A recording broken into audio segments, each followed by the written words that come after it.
Hi everyone, it's Kate from The Fold Line. I am back this week with a new video. This week we are doing the Sew Down, which is our monthly roundup of stuff that we've seen, read, listened to, watched in the world of sewing and thought that you guys would find interesting. First things first, I am feeling a little bit delicate this morning. It was my birthday yesterday and needless to say I have an adult headache. So yeah, just bear with me. Things might come out in slightly weird order today. Right, I'm going to get going. So the first thing I'm going to talk to you about is, I always start with fabric and pattern. So fabric. Right, I've got a little like bundle of fabric and I'm just going to show you a couple of them. So the fabric I've got is from a fabric shop called Fabric Magpie. She is UK based, relatively new. She's got kind of like quite a small range of fabrics, but like really nicely curated, and I met her at the Sewing Weekender, and yeah, so we've got kind of some really lovely stuff. So I'll just show you a couple of things to tempt you.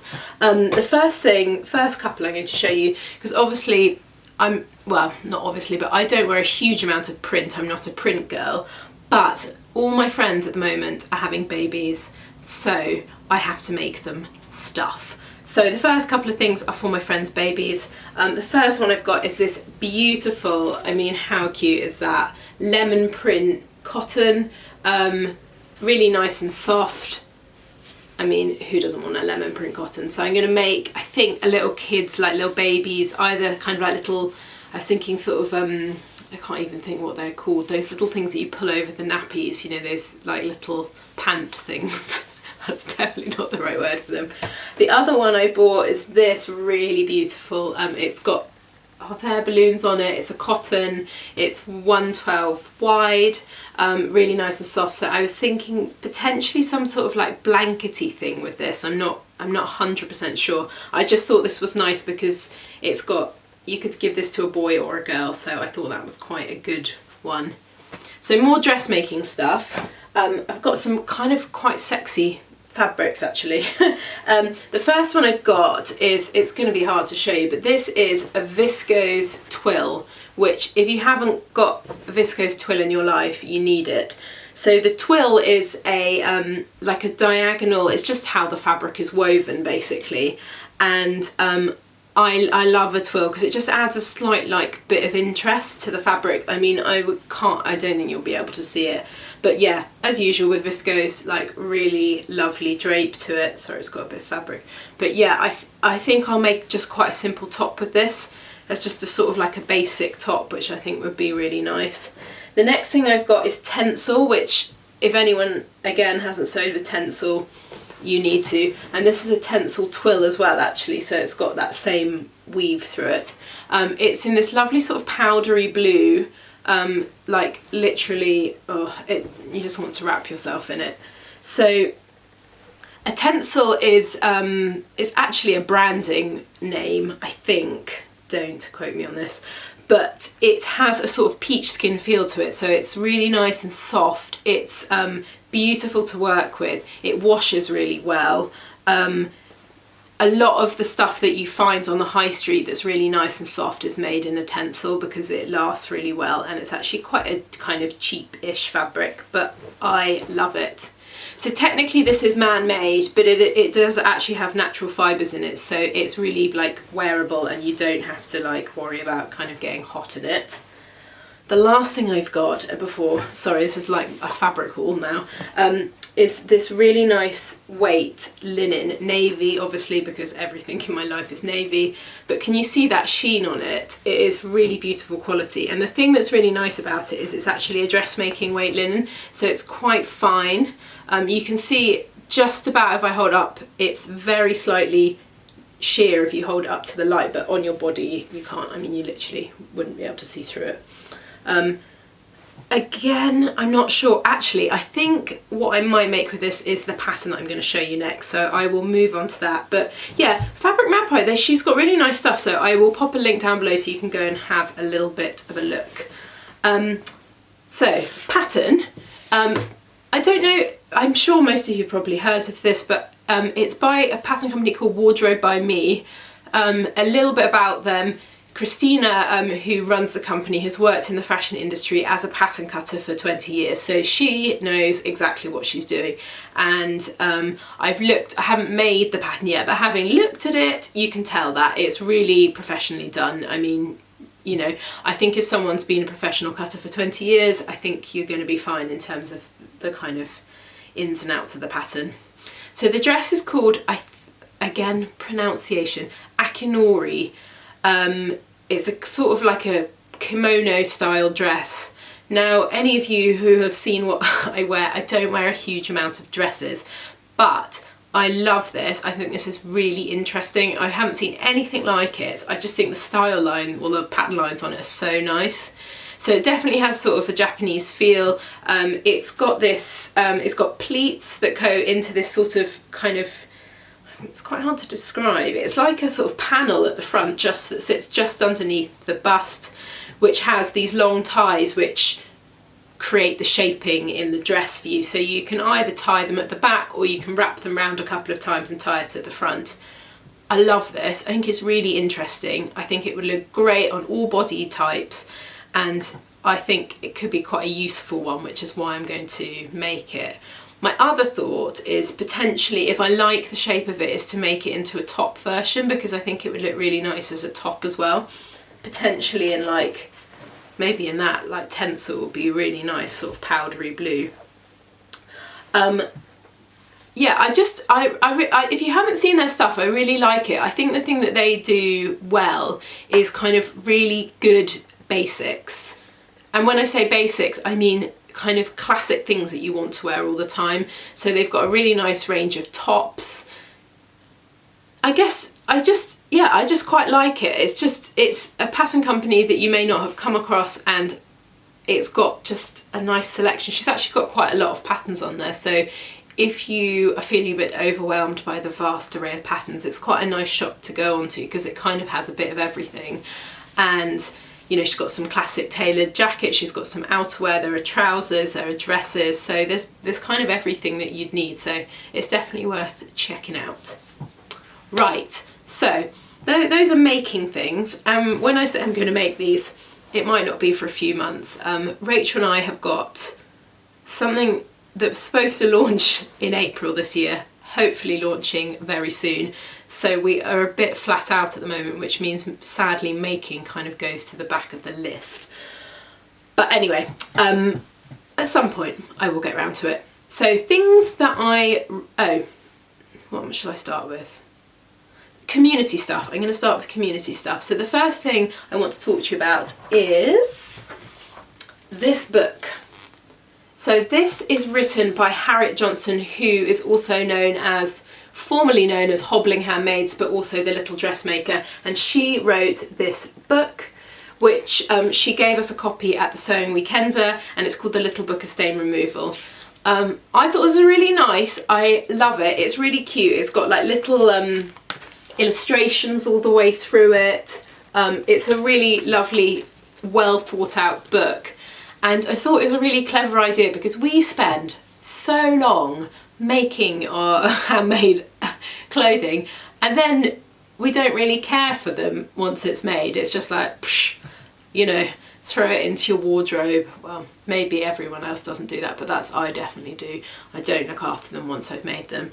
And she has created a website called, I think it's called Care Co. Clothing Care Company, sorry. This is the adult headache coming in here. And she's written loads and loads of blog posts about how to look after your clothing, but this book was really useful. So this came off the back of her, someone spilling a large glass of red wine over one of her favourite homemade blouses. She Googled how to get red wine out. There are about 30 different options, and she was like, well, which is the right one? I need to fix it, I need to save it. So she then came up with this book, decided to write this book with a comprehensive list of all the stain removals for different types of foods and drinks, etc. So very, very handy, and I have actually already used it when I globbed a load of olive oil over something that I'd made. So yeah, I'd highly recommend it. And let me see how much it is. It is £10, so it's not a huge, you know, investment, but I thought that was really nice. And I will pop a link down below to that. Next up in community stuff is the Refashioners, which is happening at the moment. This is, if you haven't come across it, hosted by Portia on her blog, which is called makery.co.uk. And she sets it up each year, so it's I think this is the third year of it, or the fourth year of it, I can't remember. And she sets a theme each year. So the premise of it is that you get an old item of clothing and refashion it into something new using that piece of clothing, but there's a theme each year. So this year's theme is inspired by where you get to go and pick a kind of iconic outfit that's iconic to you. So it can be anything. It could be something that you saw on Instagram. It could be, you know, the Dior new look of 1940, I think 48, whatever you want, or something from a film. And you then try and recreate it using kind of refashioned clothing. So every day for the whole month of September, she has got a new post coming up with a different person. We did it this week, which I really enjoyed. If anyone hasn't done refashioning before, I really like it, because you have to be a bit cowboy about it. You just have to kind of go with it, work out things that probably technically aren't like proper, but it doesn't really matter because you end up with something nice at the end of it. So I really think that you should go and have a look at it, because it's really nice, and every single day there's something new on her blog, and it's amazing what people have turned into kind of created new looks out of old things. So definitely worth having a look at. The final community thing is there's a new Instagram account called Sew Over 50, and we got talking to Susan Young at the Sewing Weekender, and of Susan Young Sewing, so I'll pop a link to her blog. And it's her and a couple of people who are hosting this sort of Instagram account. But it's a really interesting premise, and once they started talking to me about it, I realised actually there is quite a big sort of gap of women who are over 50 presented online in terms of the sewing community. I will link to her blog post because she writes about it much better than I would explain it, but I just think it's nice. Why not champion women who are over 50? It's a, you know, a time in your life where you get a bit more freedom. Most people have a bit more time, so they can actually start sewing again. And I think they were sort of, the idea is they're feeling like they weren't really represented. And yeah, it's a really great idea. Why not? And I will pop a link so you can go and have a look. So yeah, definitely worth a follow. And there's also a hashtag which is the same, which is Sew Over 50. But yeah, that's definitely worth having a look at. Interesting things that I have read. So there was something on the BBC News about the Victorian Society have chosen 10 buildings that they really want to try and save all around the UK that have kind of really iconic buildings that have gone into disrepair. Can we just take a moment to look at the pimp pad that old Isaac Singer, Mr. Singer sewing machine, lived in? I mean, it's like Pride and Prejudice. Yeah, so I just thought that was really interesting. I will pop a link so you can go and have a look at all the other ones. But I mean, blimey, he did all right for himself in an industry that is renowned for not earning very much money. Old Singer, he did pretty well for himself. So yeah, we found that quite interesting. Rachel sent me the link to it saying, maybe one day, with a ... So you never know. Yeah, I found that interesting. Another article that I read, it's about, it was on the Times, and it's about women and brands who are now putting pockets in all of their dresses because that's what we want. I mean, finally, hello, why do men get pockets and stuff and we don't? But I thought it was quite an interesting read. All these brands, they've got quotes from lots of different brands like Boden and kind of high street brands and then high-end brands, saying like, of course we all carry around a phone with us at pretty much all times now. Why on earth would we not need pockets in our clothing? And I know that we can do it ourselves, but I just thought that was quite interesting. Finally, the modern world is reaching women. Also, the size of the pockets, because our tiny little girly hands don't fit, are smaller than men's, which I thought was quite interesting as well. Anyway, so have a read of that. Finally, I'm talking about listening, stuff that I have listened to this month. The first podcast is, I can't pronounce this without, it's spelt differently to how it's pronounced. It's called Business Shit with Mimi G, who obviously I'm sure most of you will know her. She's got a really successful sewing business and brand and designs for simplicity. And she has a different kind of theme each week, and she is really interesting and definitely worth a listen to. It's definitely got a more of a business focus. So if you're not into sort of this business side, it might not be for you, but I've really enjoyed listening to some of her podcasts, and she's such a positive person. It's really inspiring, to definitely worth going to have a listen. So my last two podcasts have nothing to do with sewing, but I just thought they might be interesting. So the first one, for anyone who loves a bit of murder, which I do, true crime, it's called The Teacher's Pet. It's an Australian podcast and about an unsolved crime from the 1980s. I don't really want to tell you much more than this, apart from that it is fantastic and you have to go and listen to it. If you like true crime, it's so good. The case unfolds over 12 episodes. It's really good. It's definitely worth a listen. And my last podcast is called Griefcast, which sounds very morbid and depressing. This is one of my, I think, almost my favourite podcasts, and I haven't spoken about it before because I thought, oh, does it sound a bit macabre that I'm really into listening to this? So the premise of the podcast is